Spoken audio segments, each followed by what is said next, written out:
Hi. So today I'm going to show you how I feed my bees. There's a bunch of different methods that you could use, but I personally use plastic bags and sugar water. I think it's really easy. It's convenient. You don't need to buy special equipment. The downside is you are using a consumable like a plastic bag. And as I go through this, I could give you some reasons of why I didn't use the other ones. So let's just begin. So this is a hive. Last time I checked, it wasn't in distress, but it wasn't quite ready for a super. I had a few other hives in distress, meaning that they didn't have eggs or I'm trying to get them a new queen. So if I'm feeding those ones, I might as well just feed this one as well. So I smoke. I've done this before without smoke. I've also done it without any sort of protective gear. And it wasn't the right decision for me. So even though the bees should be calm, especially one that's not in distress, I personally never take chances. At the same time, there's no right or wrong way. If you feel comfortable not gowning up and just going with bare minimum stuff, that's good. I think the only thing I would recommend is always covering your face, because if you happen to get stung there or in your eyes, it could be pretty serious. So I'll get a shot in a little bit, but this is, it looks like there's two boxes. This is an empty super, meaning that there's no frames in it. And I'll give the shot once the new bag is in. But I fed this recently. This is the old bag. So I just smoke it so I'm not really disturbing the bees. But you can see it's completely empty. This is the bag we're going to put in. So the bees did their job. Very rarely do I see that they don't feed. And if they don't feed, it's a good indication that they are ready for a super. So just going to put this aside. I've tried a top feeder. It's basically the size of this, but then there's a plastic. It had two inserts that you put sugar water in. It held a lot. I'd say it would hold over a gallon, which was nice. There was a space in the middle with screen mesh that the bees could come up. I just felt that the bees didn't take it. Like that bag's always empty. But when I had the top feeder, it was like barely touched, and I always had drowned bees. Drowned bees are kind of a collateral damage. It can happen even with the plastic bag. So that wasn't the concern. It was just that it was sitting there and I was afraid because they weren't taking it that quickly that it could ferment or go bad. You're not really supposed to leave it on. I've also used plastic like top feeders that are round, and I put them in a super. And I'll get to why I do that in a second. But they wouldn't drink that at all. So I don't know if it's something with the material or maybe just user error, but I couldn't get them to do that. What I haven't tried is a like an entrance feeder or one of those plastic top feeders that go on top of the hive that you might see a lot with commercial apiaries. Apiaries. The reason I don't use those, and again, I haven't tried, I haven't experienced. I've read that they promote robbing, so other hives stealing from that hive. And if you have a weak hive already, you don't really want to encourage robbing. But that is why I use this box. So whatever method you use, whether it's an entrance feeder or one of those top feeders, you can always put it in an empty super and then close it. And then that just will help you discourage robbing. So this is a super simple process. Like I said, there's no right way, wrong way. If you found a feeder method that works for you, great. Same with the gowning. Not just like a bad experience with a few nasty stings. It's also, these bees are pretty docile. They're not aggressive.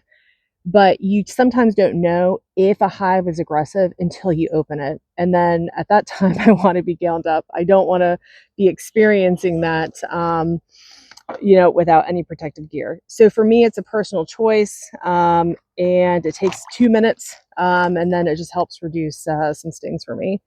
So again, this is just a regular plastic gallon bag. I only do 50-50, meaning 50% sugar, 50% water. That's my ratio. This can fit more, but I comfortably just do 5 cups of sugar and then 5 cups of warm water, not hot, not boiling or anything, just warm to help it dissolve. I also add 5 teaspoons of a feeding supplement that just hopefully encourages brood growth and just, again, uptake of the sugar syrup. It is mid-October here. I'm in Central Florida. I will only ever use a 50-50 mix. However, in colder climates, this time of year, people are getting their hives ready to survive winter. So they will actually do a 2-to-1 ratio. So 2 parts sugar to 1 part water. Fortunately, I don't have that problem in Florida. So I just give it a quick little mix. I already mixed it in my house and have this prepared, but this is just a final mix. I might want to give another spray just so I'm not crushing bees.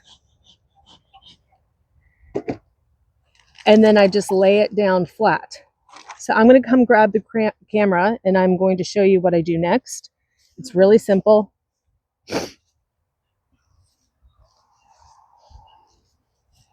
So this is my hive. You can see that it's about, I would say, 2/3 the way full. So it's healthy, but it just, they weren't really taking the super, so I took all the frames out. So this is just an empty frame box right now. I do this to discourage robbing, but also because my lid won't fit on top if I don't have some sort of thing. So it doesn't have to be a super, it can be a brood box.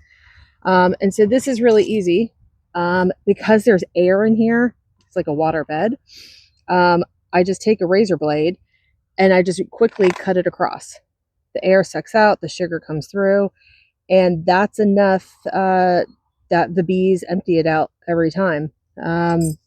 So pretty easy. Like I said, the only easy to transport. You don't need any fancy or special equipment. The only thing you need is an extra box, which hopefully you have because you're anticipating putting honey supers on. And you just need a healthy supply of gallon freezer bags, which I don't like. I don't like having the consumable, but again, I've been doing this for years. It works. I don't see it talked about a lot. Now, some quick rules. I never feed if is a super on. I would never have a super and then sugar water. I just won't do that. You're not supposed to do that because then what will happen is your bees will just take that sugar water and make honey out of it. And you don't want honey made with sugar water or high fructose corn syrup. You want it made with the pollen and the nectar around you. That's what gives honey its unique flavor. The when do I do it? I mentioned earlier, if I have a hive in distress, meaning that I did an inspection, it doesn't have a queen or it didn't have eggs, so I'm trying to fix it. So I'm trying to give them a little bit of boost. I want them focusing on raising brood, the brood that they have, or rearing a queen. So I'm trying to give them a little head start so they don't have to spend all their time foraging. I definitely do this when I make a new split. So when I take an existing hive and create a new hive out of it, I feed no matter what. And then if for whatever reason, even if the hive is not in distress like this one, if I'm already out here um, feeding other hives, I might as well just make a quick bag. It's not a big deal. I will say sugar can get expensive, but that's the other thing. I always use sugar. I've seen commercial beekeepers use high fructose corn syrup. It's cheaper. You can get it easily by the gallon.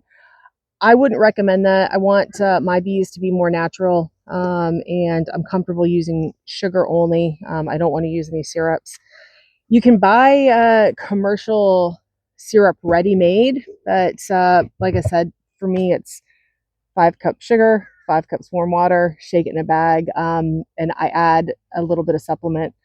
I can put the details for the supplement in this video, and like I said, it's easy.